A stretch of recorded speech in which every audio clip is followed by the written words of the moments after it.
ஒரு காலத்தில் கண்டிப்புக்கு பேர் போன போலீஸ் அதிகாரியாக டெல்லியில் உலா வந்த கிரண் பேடி டெல்லி தேர்தல் பிரச்சாரத்தில் உணர்ச்சி வசப்பட்டு அழுதார்.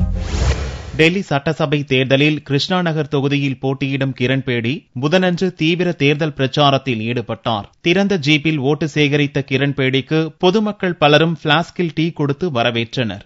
வாக்காளர்கள் காட்டிய அன்பில் நெகிழ்ச்சியடைந்த கிரண் பேடி ஒரு கட்டத்தில் அழுதே விட்டார். நீங்கள் காட்டும் அன்புக்கு கட்டாயம் கைமாறு செய்வேன் என்ற கிரண் பேடி நேர்மையுடன் மக்கள் பணியாற்றுவேன் என்றும் உறுதியளித்தார்.